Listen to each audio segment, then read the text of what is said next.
பல்லாயிரம் பேர் விசிக்க நினைக்கிற இந்த ஒரு வைரல் நீச்சல் தொட்டியை நம்ம ஊர் விவசாயின்னு இந்த நண்பர் பேஜ் மூலமா நீங்க பாத்துருக்கலாம். அந்த ஸ்பாட்டுக்கு நான் நேர்ல போய் ரசிச்சதோட அவரோட சந்தித்து உரையாடிய காணொலி நண்பர்களே இது. ஆக்சுவலி இவர் வீடியோல தெரியுற மேற்கு தொடர்ச்சி மலை இதே ஆங்கிள் எங்க வீடு மொட்டை மாடியில இருந்து தெரியும். இதை வச்சு நம்ம ஊர் பக்கத்துல தான் எங்கேயோ இருக்காப்லன்னு விசாரிச்சு நண்பர் நிஷாந்தோட கிளம்பினேன். போற வழியில மண்டபமா இருந்தது காவல் நிலையமா மாறி இருந்ததை பார்த்து அதிர்ச்சி அடைந்த அப்புறம் தான் தெரிஞ்சது அங்க ஒரு செட் போட்டு வெப் சீரிஸ் ஒன்னு ஷூட்டிங் பண்றாங்கன்னு. அவர் வீடியோஸ்ல அந்த லொகேஷன் ஆர்டி ஆபீஸ் பக்கம்னு சொன்னாப்ல. அதை வச்சு அங்க போயிட்டு ஒரு தம்பி கிட்ட விவரங்கள் கேட்டு குண்டும் குழியுமான மண் பாதையில ஒரு அட்வென்ச்சர் ரைடு நேர போய் ஒரு ஆலமரம் அதுக்கப்புறம் லெப்ட் ரைட்னு தம்பி சொன்னதை பார்த்து கன்ஃபியூஷன் ஆக சிரமம் எதுக்கு நானே வரேன்னு தம்பி எங்க கூட வந்து அவரோட தோட்டத்துக்கு கூட்டிட்டு போனாப்ல. அங்க வேற ஒரு தொட்டி சின்னதா அமர்க்களமா இருந்தது. நண்பர் சுத்தி சுத்தி தொட்டியா கட்டி விட்டுருக்காப்ல போல. பட் அப்ப அங்க அவர் இல்ல. ஒரு ஒற்றை பனைமரத்தோட தொட்டி தென்பட சூரியன் மறையும் அந்த மாலை வேளையில சீறி பாயும் தண்ணீர் குழாயுடன் அப்படியே உள்ள பாஞ்சிடலாமான்னு தோணுச்சு. ஆனா நமக்கு தெரிஞ்ச அரகுறை நீச்சல் எதுக்கு வம்புன்னு குதிக்கல. அவரோட வீடியோலயே பாசின்னு நண்பர் சொன்ன மாதிரி ஒரு பக்கம் கொஞ்சம் பாசி அதிகமா தென்பட்டுச்சு. எங்களுக்காக நேரம் செலுத்தி வந்த இந்த தம்பி எடிசனுக்கு நன்றியை சொல்லிட்டு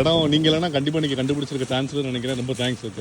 இன்னொரு தோட்டத்துல வேலை பார்த்துட்டு இருந்த அந்த நண்பரை பார்க்க போனோம். 50 லட்சம் மேல ஃபாலோவர்ஸ் வந்தாலும் தளராத எளிமையோடு விவசாயம் மேல உள்ள ஆழ்ந்த ஆர்வமும் அவரது வீடியோ மேக்கிங் பயணமும் தினசரி விவசாய பணியும் கேட்டு களத்துக்கு போய் பார்த்த அந்த சில மணி நேரம் அருமையாக கழிந்தது. ஒரே ஒரு காரணங்களா போயிட்டோம். இன்னொரு நாள் வந்து நிறைய பேசி விவசாயம் பற்றிய ஒரு சில அனுபவங்கள் நண்பர் மூலமா பதிவு பண்ணலாம்னு முடிவு செய்தோம். அதுவரை தொடர்ந்து இணைப்புல இருங்க. நன்றி. ரொம்ப தூரம் தேடி அலைஞ்சு எப்படியோ கண்டுபிடிச்சு வந்துட்டாங்க.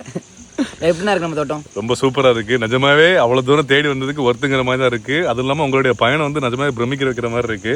ஸோ இன்னொரு நாள் ஃப்ரீயா வந்து பக்காவா எக்ஸ்ப்ளோர் பண்ணி நம்ம சப்ஸ்கிரைபர் வியூவர்ஸ் எல்லாருக்குமே வந்து வீடியோ போடலாம். நல்லா பேசுறீங்களே. நன்றி.